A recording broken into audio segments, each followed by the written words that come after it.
Welcome back, creators. In this video, we are diving into one of the most important updates YouTube has rolled out in a long time, the July 2025 changes to the YouTube Partner Program and ad settings.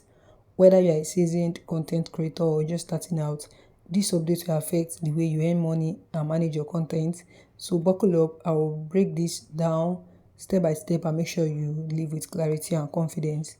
Before we continue, you're welcome and welcome back to this channel. If you are new here, consider subscribing. Don't forget to turn on post notification because that will notify you whenever I drop new content on this channel. Also, don't forget to like, comment, and share.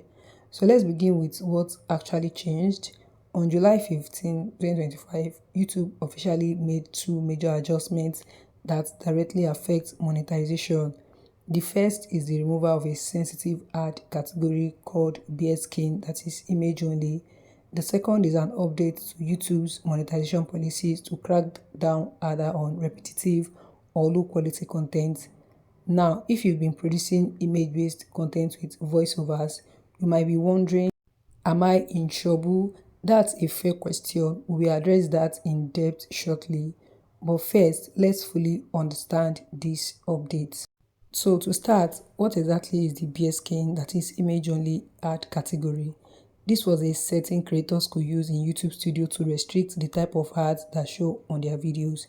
It was especially useful for creators who made content involving fitness, arts, beachwear reviews, or even storytelling that showed skin but wasn't sexual.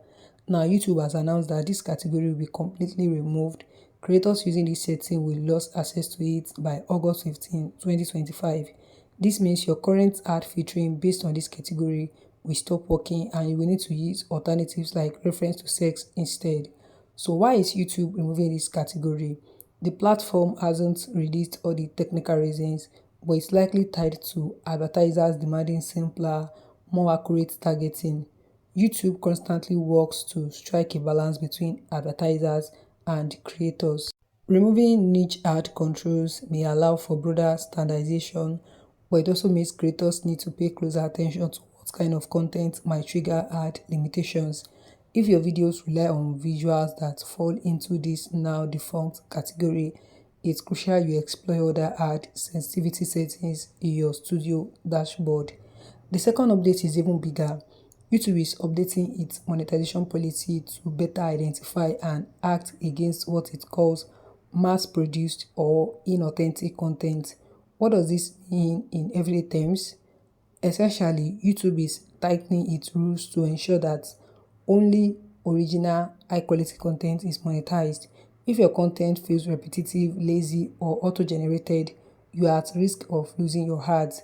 Think of videos that just recycle content from other sources, use stock images with robotic AI voiceovers, or feature the same format over and over again with no fresh value. Those are the targets of this new policy. Now let's answer the burning question many of you have. Will this affect channels that use images and voiceovers? The answer is not a simple yes or no. It depends entirely on how you execute your content. If you are using images, even stock images, but pairing them with your own original voiceover, unique storytelling, or educational commentary, you are probably safe. YouTube still allows this type of content, and in fact, it encourages creativity.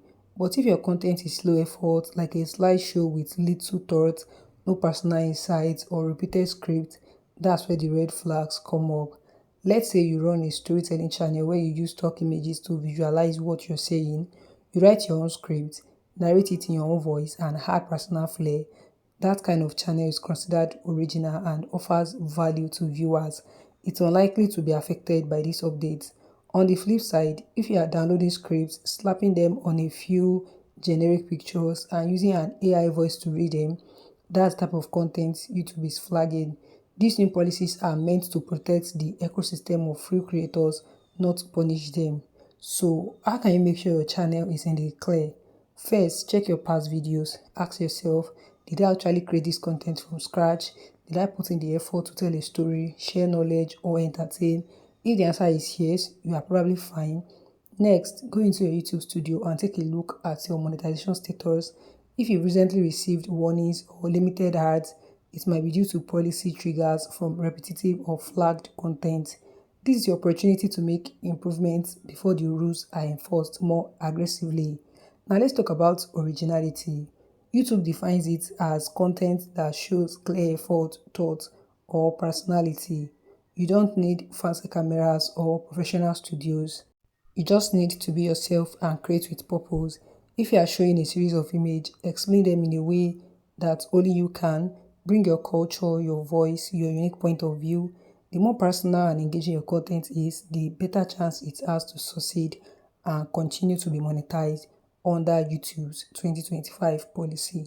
So there you have it, creators. The July 2025 YouTube update is not here to punish good content creators. It's here to raise the bar, protect the platform's integrity, and make sure that those who actually put in the work get the rewards. If you've been using your own voice, creating your own script, and sharing content that truly adds value, then you're already on the right side of the change. But if this update is making you think twice about your content strategy, good. That means you are growing. Use this moment to evolve, to refresh your channel, and to commit to quality, creativity, and originality. Don't let fear stop you, let it push you forward. At the end of the day, YouTube is still a land of opportunity for storytellers, teachers, entertainers, and everyday people with something meaningful to say. So, here is what you should do right now. Revisit your recent uploads, update your ad sensitivity settings in YouTube Studio, review your monetization status, and most importantly, double down on making content that reflects you. So what are your thoughts on this update? Are you worried or are you ready to level up your content? Let's talk about it in the comment below. I read everyone. If this video gave you clarity or motivation, give it a thumbs up and share it with a fellow creator who needs to hear this. And if you haven't already, subscribe and turn on notifications because we break down every major YouTube update here just like this. And keep creating, keep growing, and keep being you. Thanks for watching. See you in the next one.